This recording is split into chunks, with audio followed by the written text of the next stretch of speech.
Hey everyone, how you doing? It's good to be here again at the Wheeler Center. Thanks for having us, guys, again in your beautiful house. Before we kick off, this is my man Ryan Cahill. I don't know if you guys have heard of him. He's one of the brightest voices in fantasy. We've got his book available tonight. I think we're giving it away with every copy of Dawn. So literally for free. Literally for free. So enjoy it. But can we give him a big round of applause for helping out on this tour?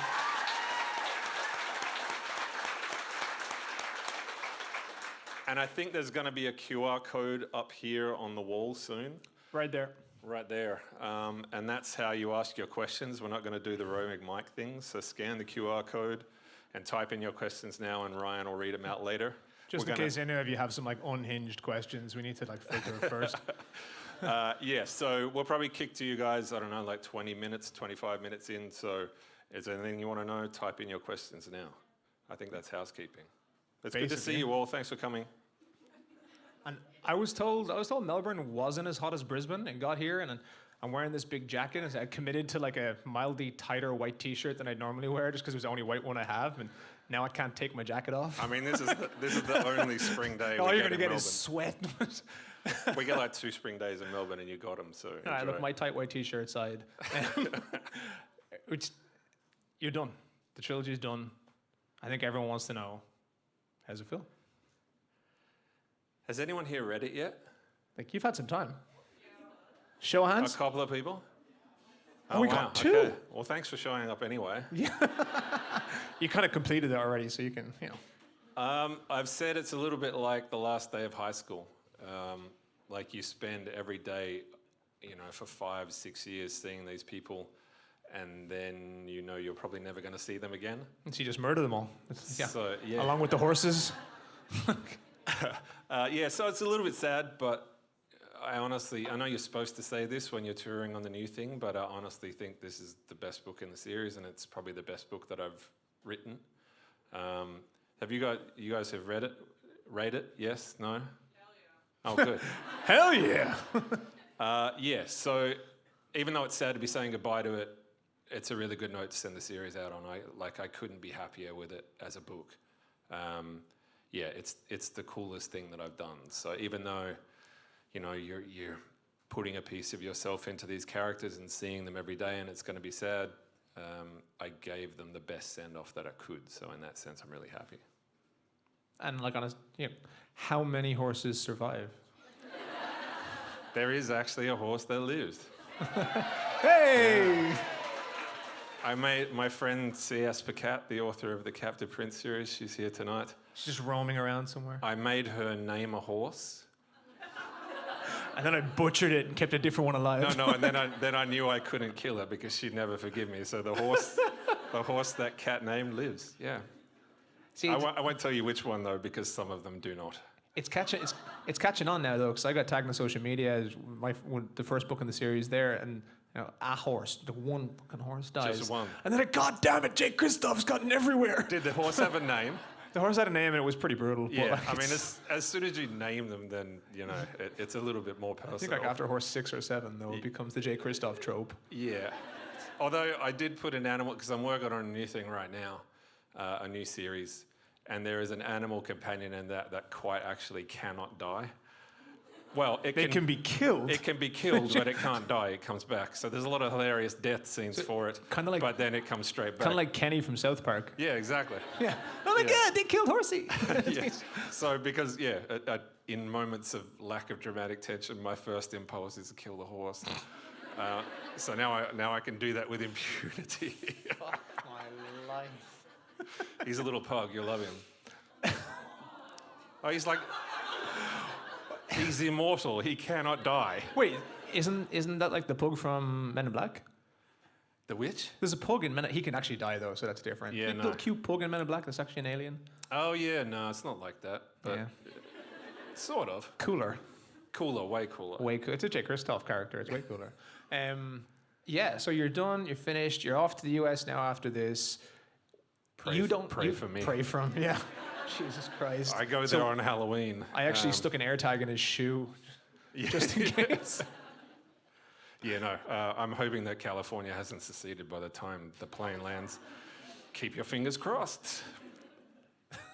So We try to do like a professional interview style thing, and it always ends up turning into just talking shit up here. I don't know if that is talking shit. I think there's a genuine chance that California could just fucking secede tomorrow. I know. But yeah. So like you don't ever, it's one thing I think is pretty cool is you don't ever slow down with your books. Like, you know, you're releasing one and then it's the next one and it's the next one and it's the next one, and you don't tend to go back to things. You're just moving forward, always making something new, which is really cool. I know you are already into the next series. Yeah. How far in? When are we going to expect it? What is it? Name everything, all the characters individually. What's the retail price? I'm like 150,000 words into it. It'll probably be like 220 when it's done, which is pretty...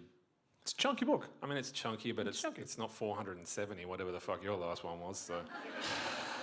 Quite small by comparison. Well, I feel like if you're going to make someone pay for something, it has to have dual efficiency. You've got to use it as a weapon, yeah, a doorstop. Beat a burglar to death. You know, proper leaky there's always a risk of reading when lying down. Yeah, exactly. So we pitched it as Inglourious Bastards meets Game of Thrones. Yeah, that's the noise my publisher made as well. Before they emptied their wallet. Yeah, so I'm planning to have that finished in March. We'll start talking titles and stuff early next year. So yeah, it's kind of weird because the cycle of publishing is so slow. I actually finished working on Dawn. I think I handed in the finished manuscript like the start of this year. But it takes so long to edit and print and produce. Actually pretty quick though, for what I've heard from other pieces, yeah. But yeah, it's still almost a year where mentally you've said goodbye to these characters and then you have to go out and talk about them. It's kind of like ripping the band out. And then every single one of these guys, I'm pointing at all of you, I'm going to finish it in like a day. Yeah. I was like, thank you, when's the next one? Yeah, when you think that's a compliment, and I guess in a way it Inject is. it into my eyeballs, I loved please. it so much that I read it in a day, and I'm always like, motherfucker, that took me 2.5 years to write.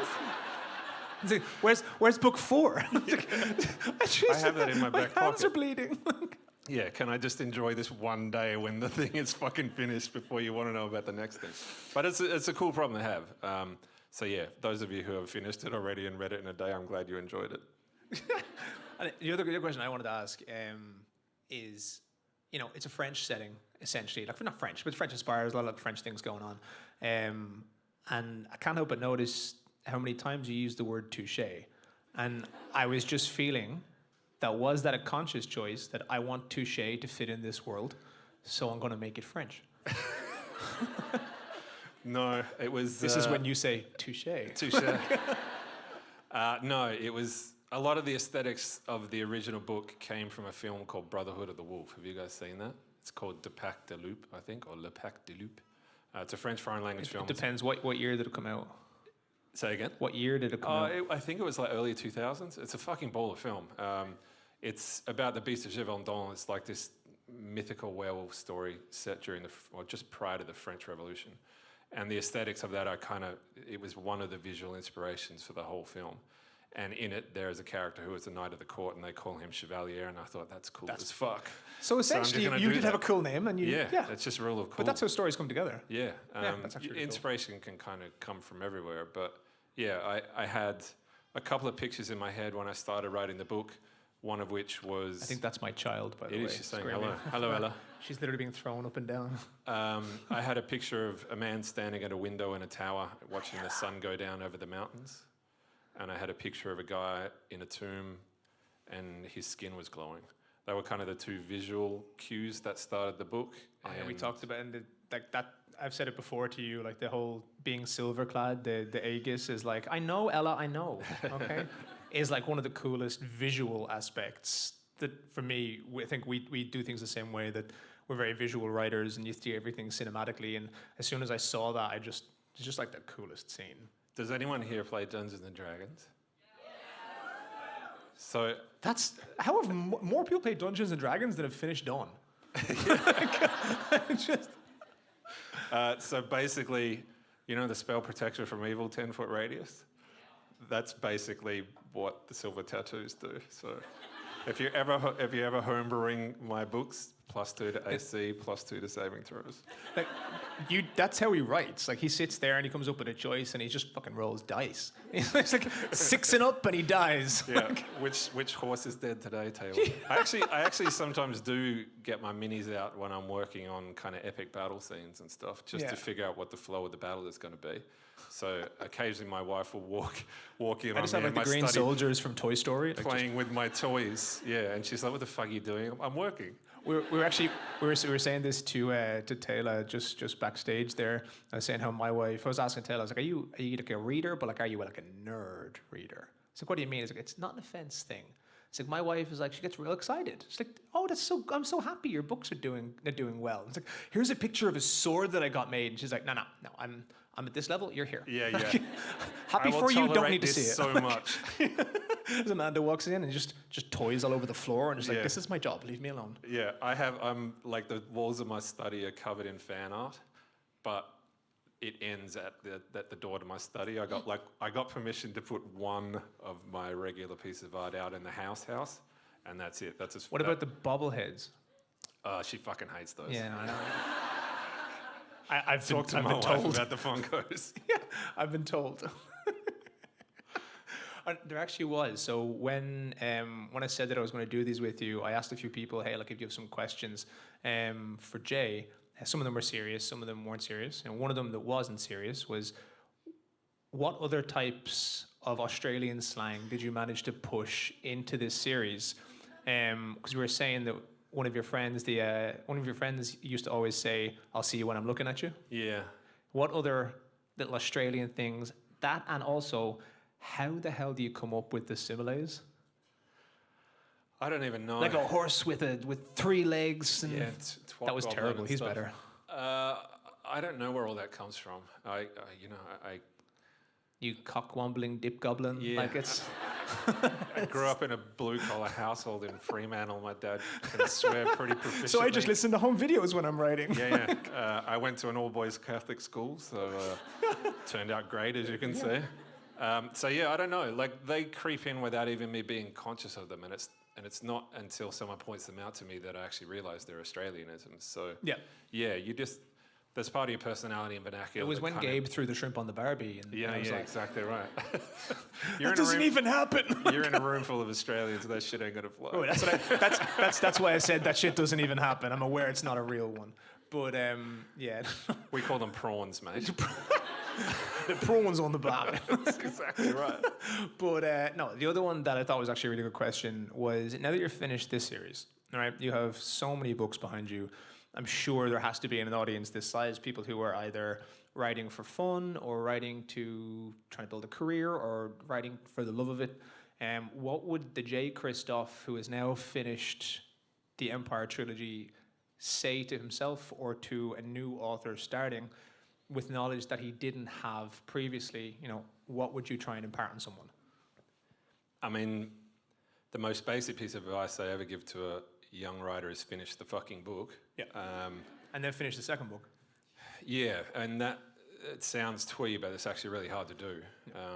But a book that is finished, even if it's a bad book, you can fix a bad book. That's what draft 2s are for. But a lot of people don't give themselves permission to be bad. You have to give yourself permission to suck, to write a bad first draft. Because all first drafts are bad. But some people, the book isn't doing what they needed to do, the characters aren't doing what they needed to do, and they let that be a wall, and they stop. Even if it's terrible, terrible is fine, because the next version of terrible is not bad, and the next version of not bad is good. You can fix a broken car, you cannot fix a car that doesn't exist. So that's my first piece of advice. But on this tour, I've also been saying this fucking thing, like, this thing, this is your enemy. Like, this is the enemy. I'm not even fucking joking. Like, this is the enemy of creativity. It's the enemy of your free time.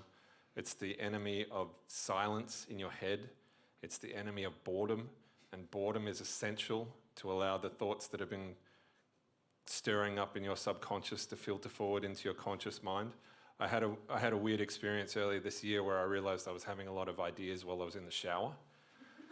And I thought maybe, I got a little bit woo-woo for a while, and I thought maybe it was the water. or the Wait, frequency. this is a PG-13 event. That's Yeah. what you should say.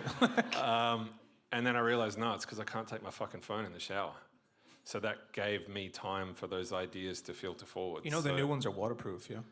Well, I mean, this is an old one, so it's not coming in the shower with me. But no, like, I treat this as a hostile alien organism that wants to eat my free time. It lives at the other end of the house. It doesn't sleep in the bedroom with me. I don't take it when I walk the dog. I thought he was joking until it took like 2 or 3 days to get a text back. Yeah, I don't reply to text. Yeah. Because, it's a distraction device. The people who make it, they don't want you thinking of cool ideas. They want you eating, sleeping, working, and scrolling, and occasionally clicking buy, spending money you don't have on shit you don't need. So if you're a creative, treat that thing as your enemy. Leave it as far from you as possibly can while you work, and turn it off while you're working, because boredom and silence is essential to the creative process. So, like, I tell you that in all seriousness. It sounds kind of funny to say, but that device has effectively removed human boredom, and every great idea ever had was probably had in a moment of silent introspection. And if you're never silent, if your world is always distracting you, then you're never going to come across those moments of brilliance. So that's serious advice, not just for writers, any kind of creatives. View that thing as your enemy. It's an obstacle to everything, anything you want to do. If you want to play a sport, anything you want to get better at. Yeah. For me, what I've always seen is like consistency dominates every single field in the world. Yeah. All right. It doesn't matter how talented you are. Talent just is a shortcut to success. You still need to work. The consistency is everything. And it's like with writing, if you're not writing consistently, if you write consistently, you're going to get better. You do anything enough, you're going to get better at it. Correct. You know, and if you're scrolling on your phone, yeah. Unless you download your writing app to your phone. I mean, which if is you're still a terrible working on idea. your phone, sure. But most people aren't. don't. Yeah, that's exactly right. 99 times out of 100, you're not the exception. Yeah, indeed. Yeah. So that's my 2 pieces of advice. Put down the fucking phone and finish the fucking book. But it seems like the most basic advice to give to someone, all right? And people get kind of, I think everyone in the society we're in nowadays is kind of always looking for the silver bullet, all right? Which is funny given the context of the story. Sure. Are always looking for the silver bullet, but the silver bullet doesn't exist. You know, people can hear, what can I do? What's the best writing software? What's the best thing to use? It's like, all of those are irrelevant.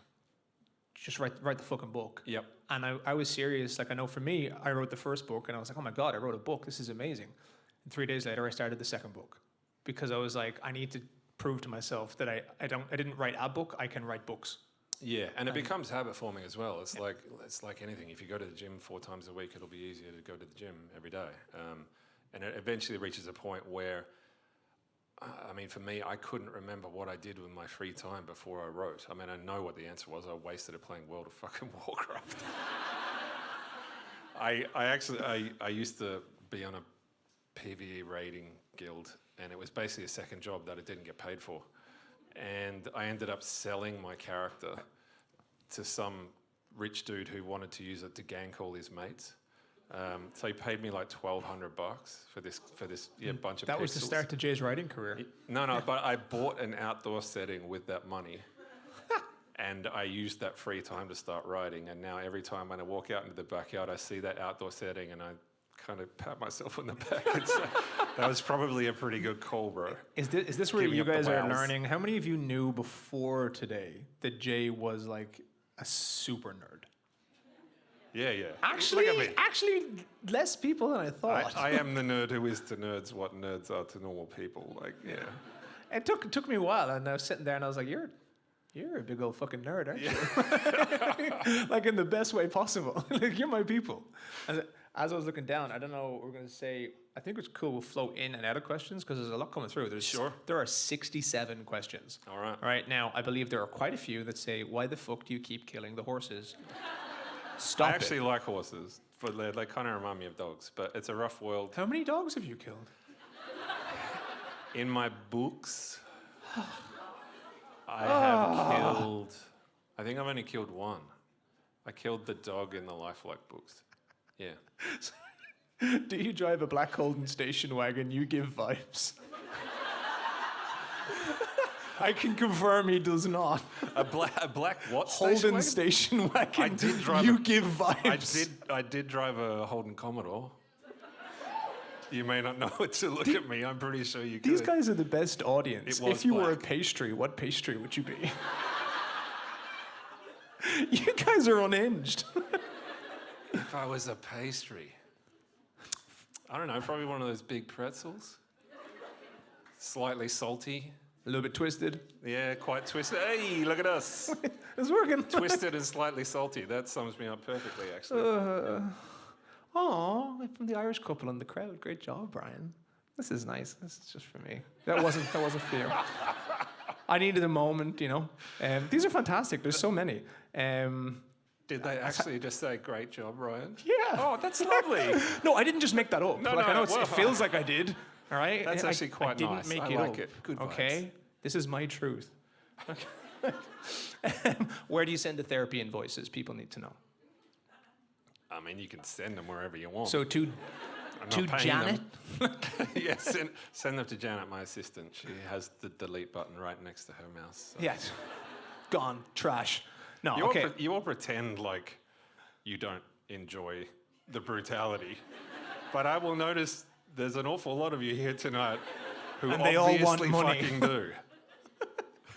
Now these are fantastic. I'm gonna ask a question that's actually a question.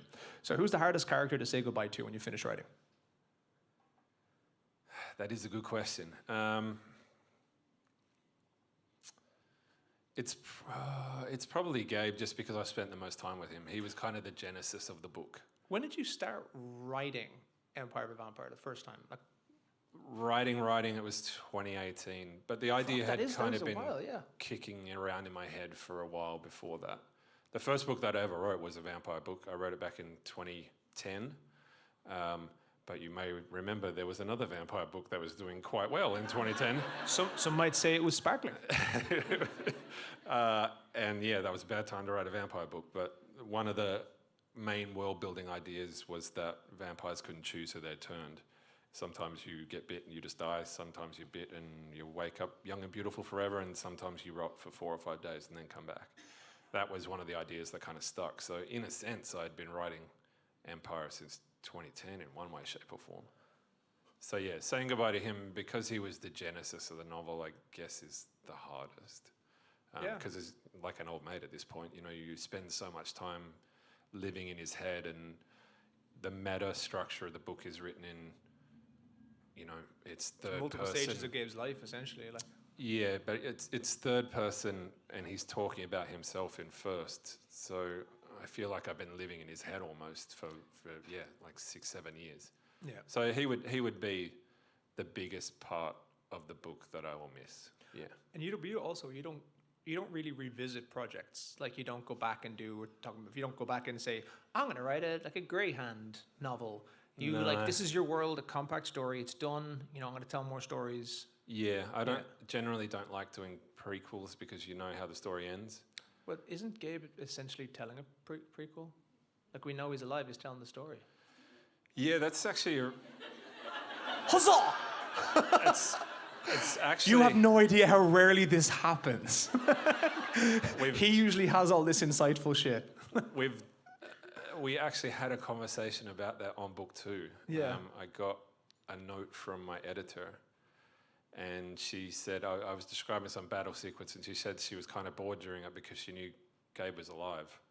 He didn't actually die, and so it's quite hard. So that's when you killed Gabe. Yeah, that was the twist. And then she you was never like, saw bad coming." choice.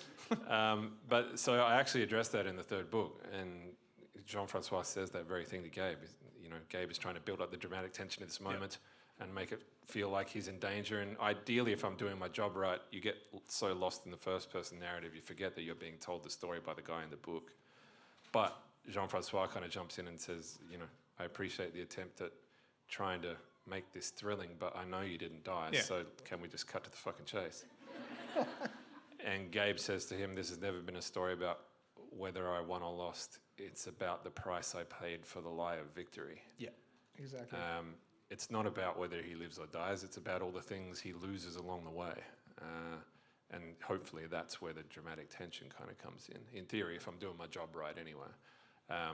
But yeah, it's one of those pacts that you strike as a storyteller with your readers. Like, no one wants to read a book where the villain is standing atop a pile of charred corpses on the final page, laughing maniacally. You want, I mean, it depends on the kind of book that you're writing, but you know, there's a secret agreement between reader and author that it's all kind of going to be okay in the end. You understand payoff, and you've made a promise at the start of the book, and you have to fulfill the promise. But you know, the price that your heroes paid to achieve that final payoff is really what the story is all about. Yeah.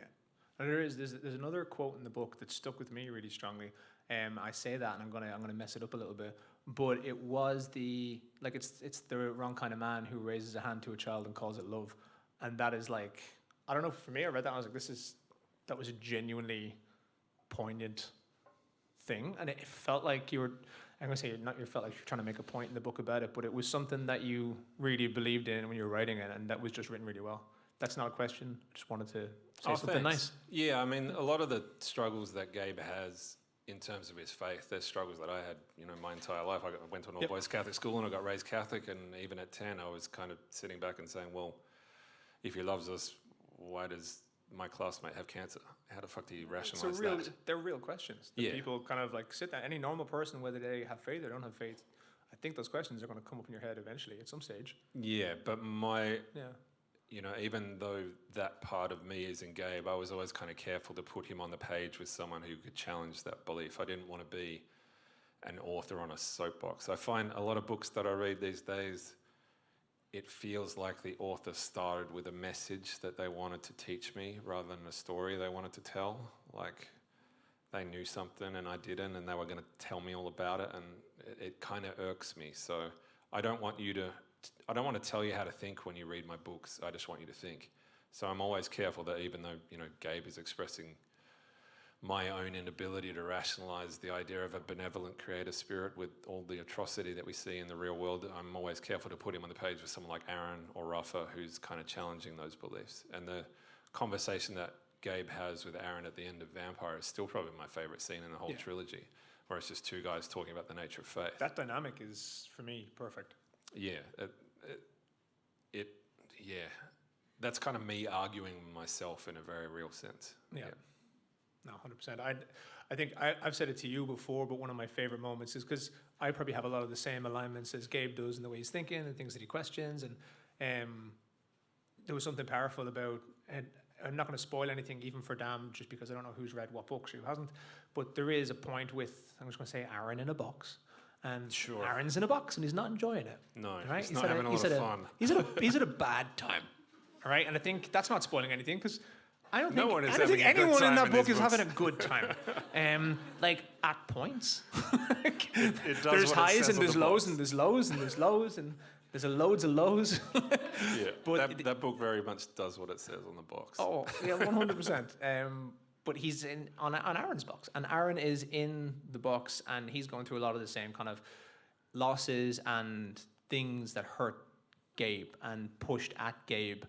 And he takes the opposite turn, and he doubles down, and it's a really poignant moment, because for me it's showing that the author isn't telling me how to feel. They're giving me two characters that I love, giving them both really strong, believable convictions that are honest and true, and it was really well written. Yeah, like I say, the object of the exercise for me is not to tell you how to think. Hopefully you just do think. Yeah. Whatever that might be. If it gives you a different perspective and makes you see the world slightly differently, then I've done my job. Yeah. On a complete U-turn, are you writing, as a question here from our good friend Anonymous, and I love that guy. He gives me shit on Twitter all day. He's giving you shit right now. There's quite a few. I think most of the questions are from Anonymous, but they would like to know: do you have any plans to set a book in an Australian flavoured setting? I put Australian flavoured characters in my books. So Kat from the Aurora books, she's written as an Australian. And I think Australianisms creep in the way that I write. Like Australians tend to be kind of self-deprecating in their sense of humour, for example, and most of my characters are. I think that's where the Australians and the Irish get on. Yeah, right. Yeah. If you're making fun of yourself, then I think that's a shortcut to likability. Particularly when Gabe can look back on the things that he did when he was 16 and stupid. But no, in terms of setting a book in Australia, I'm usually doing second world fantasy, and the next project is kind of secondary world as well. So who knows what the future will bring? But yeah, second world fantasy is kind of the fun stuff. In the for me world at the of moment. Melbourne-topia. Yeah, no. Also, Americans don't really care about Australia. I'm not sure if you've figured that out yet, and don't really care I don't know. about I think reading books. Hugh written in Jackman did a Australia. lot for you guys over there. I mean, they care about Hugh Jackman, but I am not he, sadly. Right, so there is one from Casper, which is, what is your process for plotting a book? We explained this, it's just dice. Yeah. I mean, I didn't used to plot at all. I used to make everything up. So there's two types of writers. There's plotters and pantsers. And I used to be a pantser. You fly by the seat of your pants. The entire Nevernight trilogy was written day to day. I had no real idea what was going to happen that day. I would liken it, I would have an end point in mind. It was like driving at night with the headlights turned off, but you can see a city on the horizon and it's lit up. And as long as you kind of keep the car pointed in that vague direction, you will eventually get there. But I had no idea how. I was always gonna get compared it to playing bowling with the bumpers up. I know where it's going. Oh, yeah, I have no idea if it's going to yeah, go left, sure. right, if it's going into that person's lane, but I know it's going that way. It will eventually Like, get it's where going you that need way. it to be. Yeah. But I was doing that on Vampire, and the book was just ballooning in terms of size. It was just getting way too big, and I had to pull on my big boy pants and actually sit down and plot that thing. Otherwise, it would have been like 7,000 He drafts 8,000 naked. words. So. Yes. No. So in terms of how I plot, I usually plot an act in advance, which 10 to 15 chapters until it reaches kind of a break point, a point of revelation, or a big set piece, or a point of failure. And over the course of those 15 chapters, what happens next will kind of be boiling away in my head. And once I reach that end point, I will then plot the next kind of act of the book. I'm not prescient enough to see the entire book in my head. I'm just not that clever. And usually I will discover things about the story and the characters once I've lived with them for a while. So I found that if I plotted an entire book and halfway through the first act I thought of a really cool idea that made the book better, but broke all the rest of the plot that I'd written, that's just kind of time wasted. So I usually do, maybe 15 chapters in advance, and then I stop. And I'm kind of at that point with the new thing. I'm kind of plotting the finale of the book. So that way, if I do discover something cooler when I'm writing, and I often do, then I don't have to throw that entire plot line in the bin. Yeah, it's pretty similar to me. I think one thing I always make sure, I always have the ending. I always know the end line of a book. Yeah, right. It changes a little bit, but it's usually pretty bang on. I know the end line of the book, and then I just know no matter what kind of shitfuckery happens from here to there, I'm reasonably on point. Sure. I try to avoid the side quests, and that helps it. And I'll plot out like chapter by chapter or like small arcs. But you properly structure yours in arcs as well, though. Like that seems to be a trend. Yeah, ish. Yeah. Yeah. I also have the oh fuck moment, the shit fuckery in the oh fuck moment. We're professional authors, ladies and gentlemen. They are good words, okay? Compound words. Like the big dramatic twist. It'll be at least a year before my daughter can say those words. She's only 9 months. They're compound. They're complex. Right? So I usually have that in mind as well. The big revelation that kind of breaks everything open. Yeah. I usually can't start writing until I have that in my head. But you were also saying to me that there was a moment in book 3. Here, I will get to more questions, by the way, but sometimes this is just fun. Yeah. In book 3, there was a moment that took you by surprise, which isn't usually something that happens. It does for some authors, but the way you structure and work, it's not. As common. And I kind of had the rest of the book locked down in my head, but I went to a city called Toledo, which is in Spain. It's this beautiful old walled medieval fortress that was built by crusaders in the middle of Muslim territory, and all the fortifications are still there. It's awesome if you get a chance to go. And I lived there for a month after the Damned tour, and just wrote every day. And I would kind of write in the morning and go for a walk on the walls. He gets so unbearable towards the end of the book that his wife actually deports him. She does. We joke about that, but she actually... Well, no. I make this joke and she gets upset about me making this joke. I get unbearable. I made the joke. I made the joke. It's on me. I do get quite grumpy. When my book isn't working, I feel like I'm not working. So I am conscious of the fact that I'm unpleasant to be around sometimes. So I usually get the fuck out of the country. And I was in Spain, and I would just walk on the walls at lunchtime and then go back and write in the evening. And I was walking around the walls like a week into it. And this idea, it's weird, it was like an idea fell out of the sky and just hit me in the head. I had no idea that it was going to happen in the book. I hadn't considered it before, but it was a cool idea. So I went back to the flat and worked on it for the next day and a half. And after I finished writing it, I knew it was perfect. It just fit. And then it was like the rest of the book just kind of snapped into focus. And the last half of Dawn, it was like skating downhill. It was almost like the book was writing itself. That's how I kind of knew that moment was right. I've never had it happen before, and I'll probably never have it happen again. I'm stuck thinking how incredible it is. Just realizing that what you did before for a job, right? What I did before for a job, the fact that now your job takes you to Toledo, Spain. Oh yeah, where you can go for a walk and come back and write stories about vampires. Yeah, it's ridiculous. And that's the job. Even on the worst day, even when the story isn't working and I am feeling grumpy, sometimes I have to catch myself. Sit back and you're like, say, dude, you've got a pretty incredible job. Yeah, and it wasn't until I actually went there. It sounds kind of wanky, like I went on retreat and wrote in Toledo. It is a little bit wanky, but that's fine. It is a little bit wanky, but you don't realize. So I was about to say good wanky, you know? Yeah. You don't realize some of these. Like, for example, like you walk through the streets of Toledo, they're all curved. And it feels like whoever designed the city was just kind of off their chops because none of it really makes sense. It's not a grid. And then you realize the reason they did that was because they built it in the middle of Muslim territory and they're expecting the city to get invaded. So when you have infantry that get over your outer walls and are coming through your streets towards the castle, if the streets are straight, then they can fire their arrows at you. They can shoot you. Whereas the streets are curved and your contingent of men is around the corner, they have no long-range capabilities against you. You don't know that until you're walking through the streets of Toledo and you realize, oh, fuck, I can't see but 20 feet in front of me. And also the tenements are built really high. So once you're in the streets, you can't see where the castle is. So if you're an infantryman who's never seen this city before and you're getting paid, 2/3 of 3/5 of fuck all and you have a spear and there's people in the windows above you shooting at you, and your job is to get to the castle, and you can't even see the fucking castle, you've got a hard job that day. Exactly, you go home. So, and you don't realize that until you're actually walking around in the middle of the street. What you guys need to take away from this is if you read something in a Jay Kristoff book, it's true. Yeah, all right. Definitely. Like the amount of I think it's the difference between the type of person that becomes a fantasy author and anyone else. If someone else goes, street, never realizes it's curved, and they go and drink an espresso martini. All right, you go, it's curved. Why the is way it it's curved? curved. When I'm having my espresso martini, I got to research this.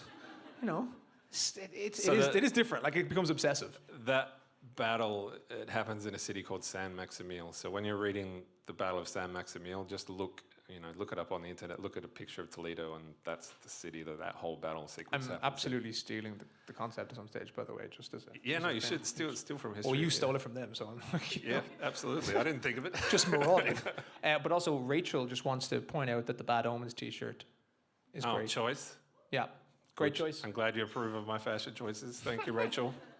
And then there's also one from Emerald, who said, if you could have a drink with any character, who would it be with? And I'm going to add, and why? Man, I wouldn't drink with any of my characters. They'd fucking stab me. I feel like you'd have a good time with Gabe before he kills you. Yeah, but has anyone and here you would get some nice wine. Has anyone here not read the first book, by the way? Oh, really? You might want to block your ears on this. I've been following you since. Okay. Whoa. On the street or... What did he have for dinner right before this? Currently fish and chips. Not that fucking fair. It's close. I do a very... the rest of you who read the book, I do a very bad thing to Gabe at the end of Empire the Vampire. I'm pretty sure he'd be justified in stabbing me or glassing me in the face after the drink was over. So it wouldn't be any of my guys. So there is one question here. It's from Anonymous.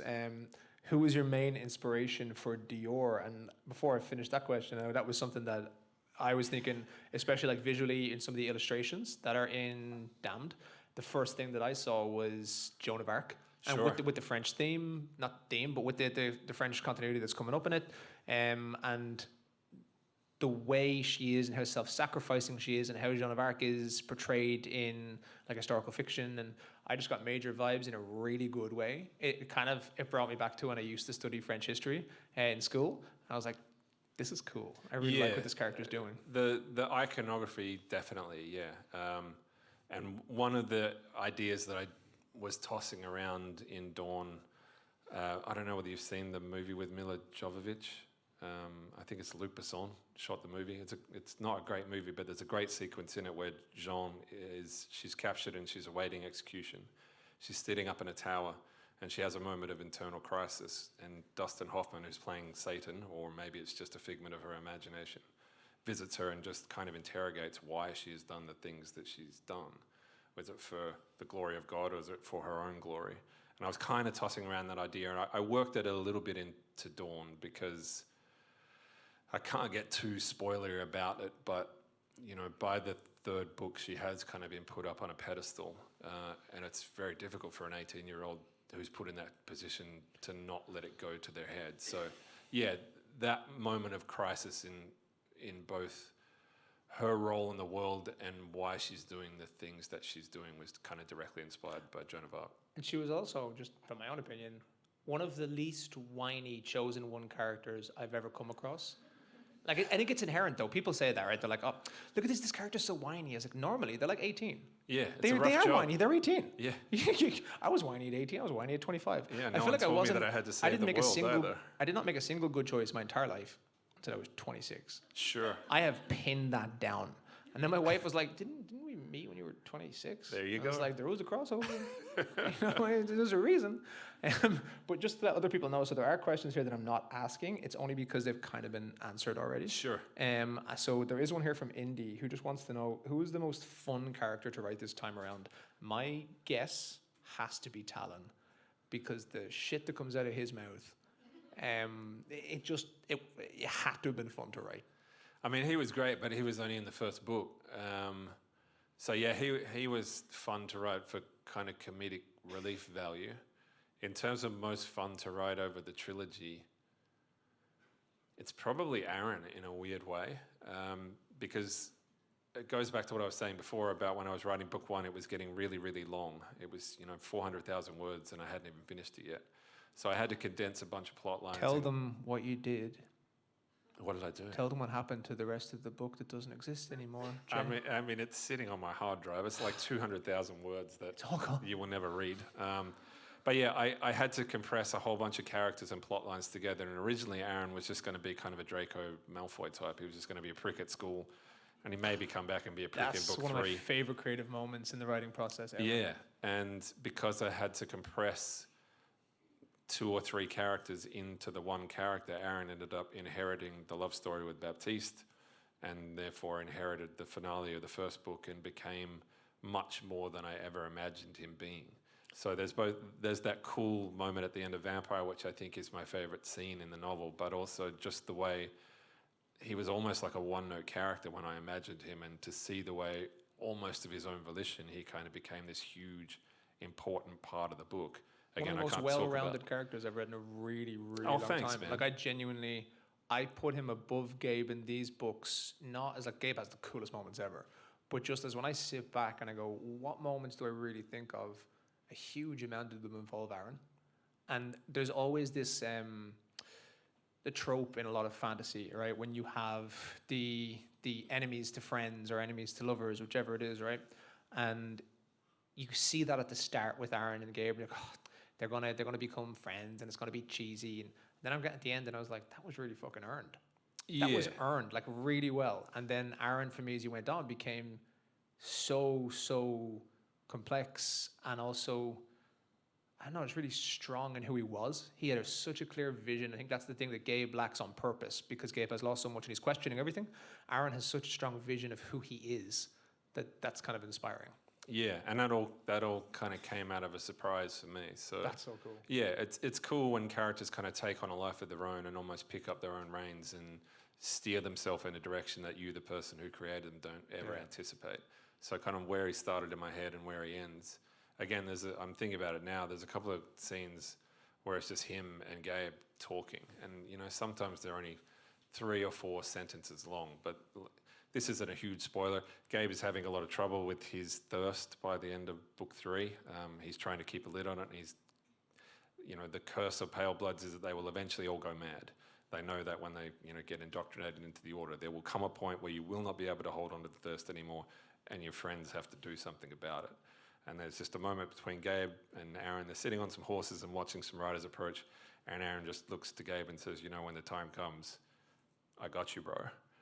And it's this really heavy moment, but it's also indicative of the friendship that they've kind of formed over the last 15, 16 years of their lives. So yeah, and to know that he was originally just a one-note character, and to see him kind of blossom of his own volition is actually a lot of fun. No, I 100% get it. There's a character in mine where people are like, "Oh, where'd he come from?" I was like, "He was just some dude, and he flipped a coin, and then I went away for 4 hours and wrote 400 years of history, and now he's a dude with a lot of history." And he's one of your favorite characters, but he initially just flipped a coin and was a bit of a dick. Yeah. He's still a dick. The way people ship different characters is like insane to me, and they're like, "Oh, well, he should be with her." I'm pretty sure he murdered her mother, and he's 400 years older than she is. You but can it's a get bit over weird. that. If romanticy has taught us anything, it's taught us that. You get over most things, really. You can ship whatever the As hell long as you you got want an to. 8-pack, you'll be fine. So there's an anonymous one that I'm going to kind of mildly rephrase here, but essentially which horse was the most difficult to kill? Which horse? Yeah, or did you feel anything? I mean, Justice was the worst. That was the first horse that I killed. And that was the first scene that I wrote when I was kind of trying to figure out who that character was. The first scene that popped into my head was him having to put his horse down.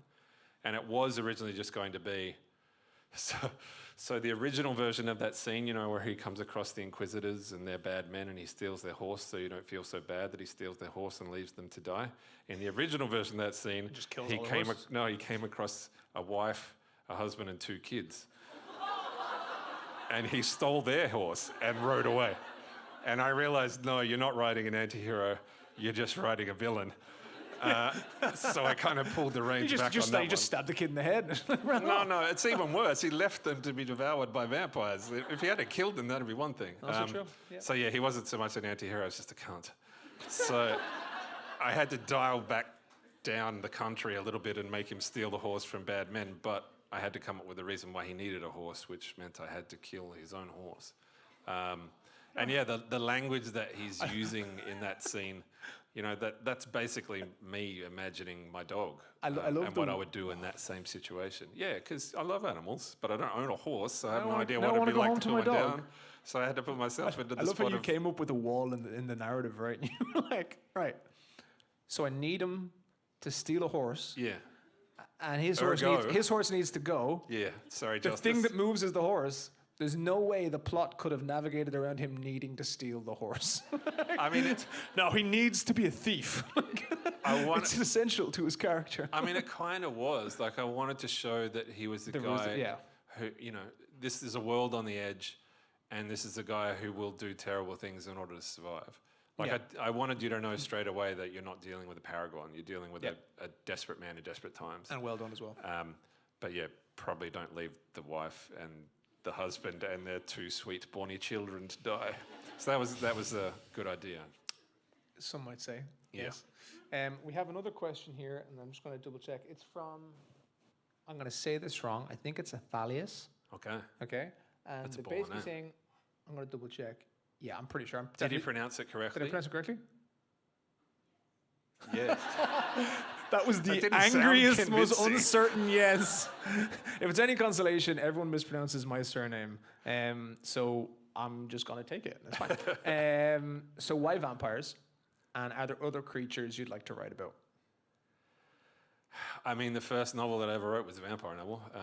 I've always loved them ever since I was a kid. I don't know. There are a bunch of different things to a bunch of different people. To me, the most interesting part about them is exploring the idea of immortality. On the surface, if someone were to come up to you tomorrow and say, hey, do you want to live forever?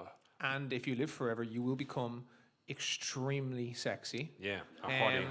And you will look like your diet consists entirely of broccoli and chicken.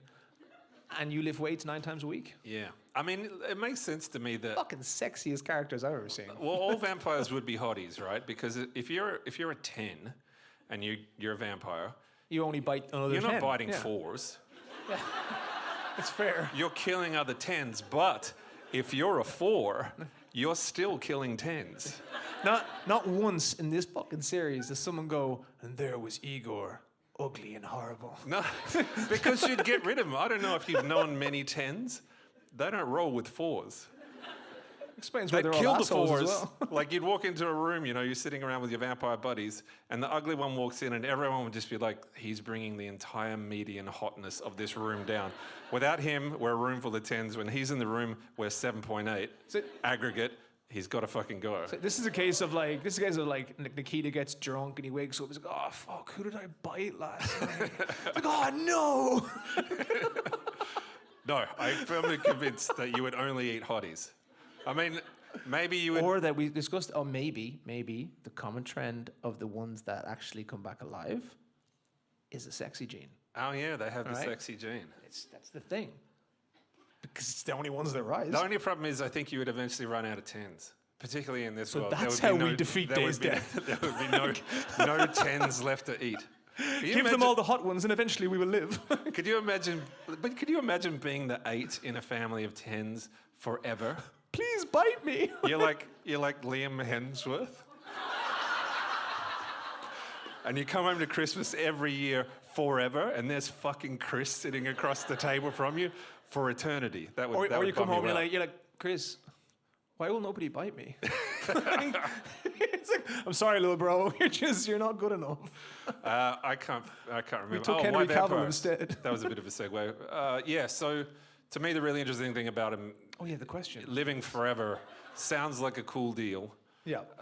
Until you actually think about it for more than Till you 30 lose your seconds. mind. Yeah, because everyone you know and everyone you love and everything that you're familiar with, the country that you grew up with, the language that you speak, all of that goes away. And in this world, you can't choose who you turn. So you could just be alone forever or for hundreds and hundreds of years.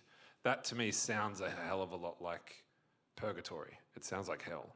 So that's a really cool dichotomy to explore. You get all this you also power. have to make sure you work out every day for eternity. No, you don't, because you stay the same way. Just stay ripped.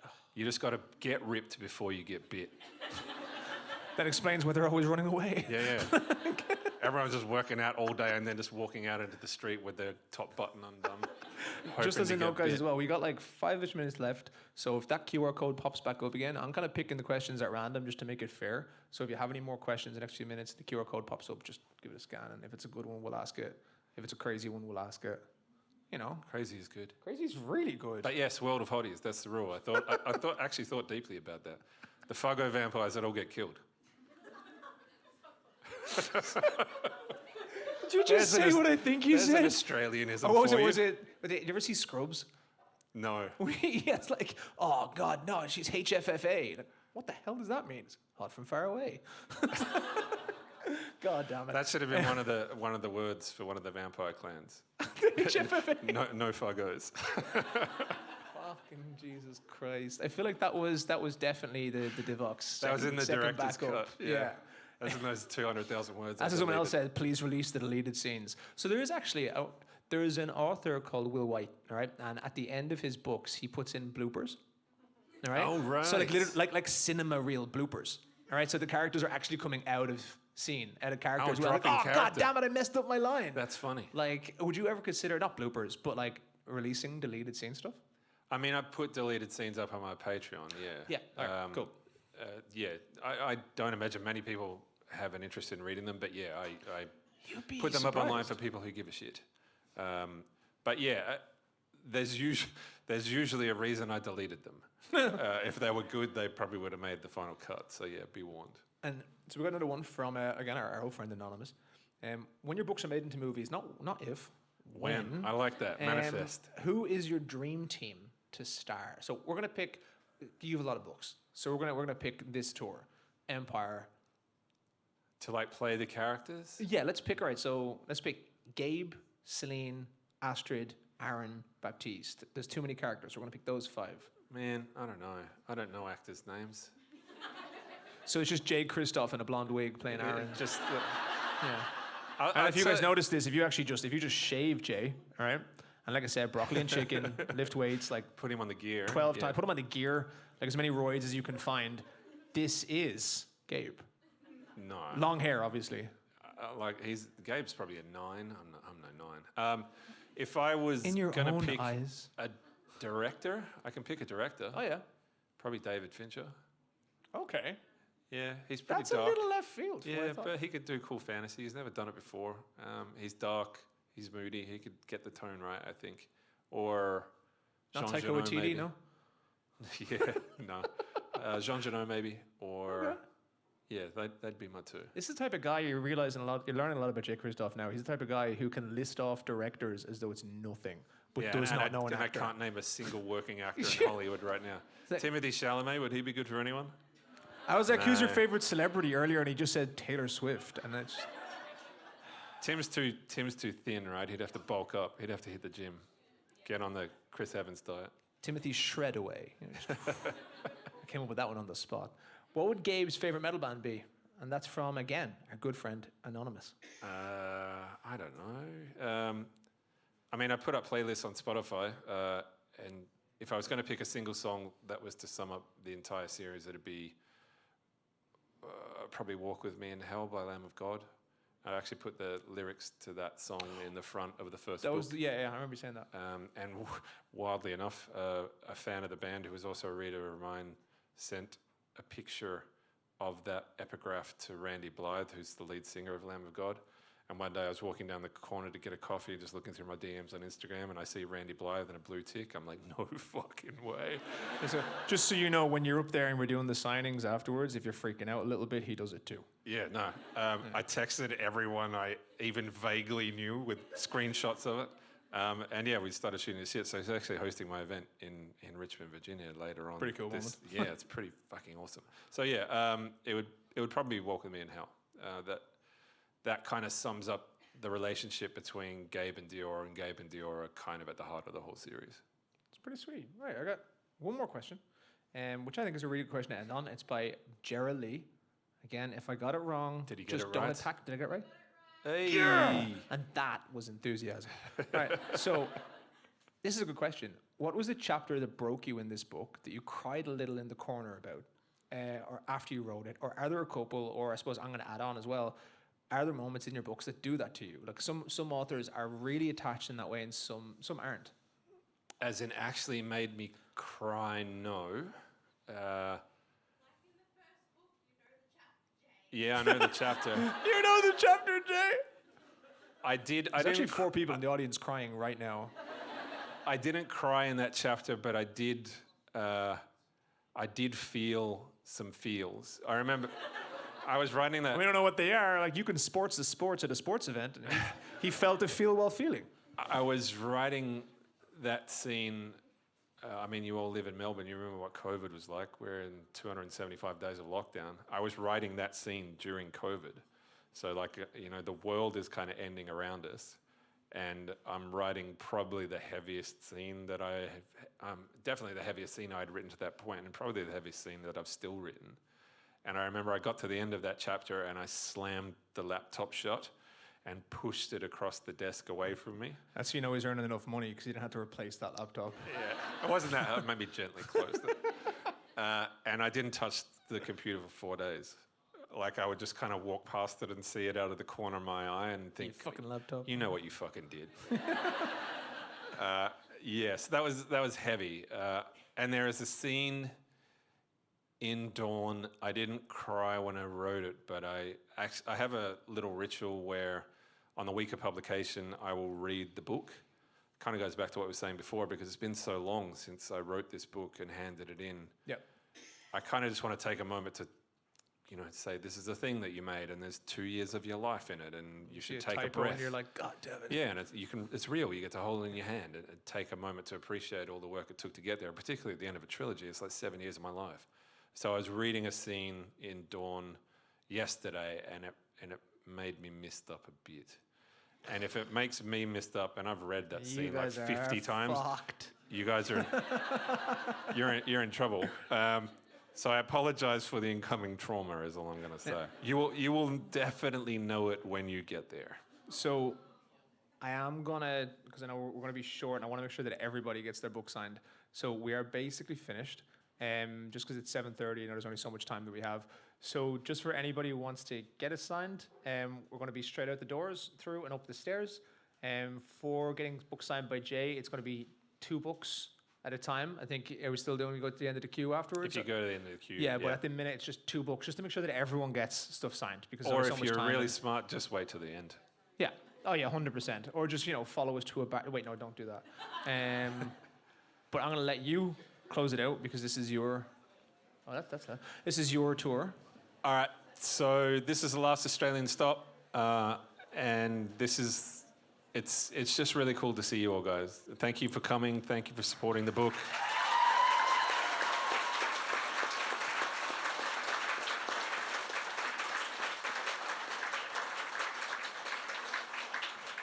Keep clapping so we can't speak. Yeah, it's wild to think that I still get to do this for a living. It's the coolest job that I've ever had, and I couldn't do it without each and every one of you in this room. So thank you for supporting me. Thank you for supporting the book. Thank you for coming tonight.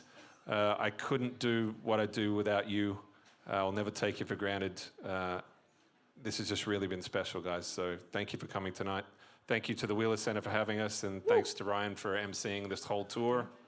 And yeah, let's go sign some books. Thanks, guys.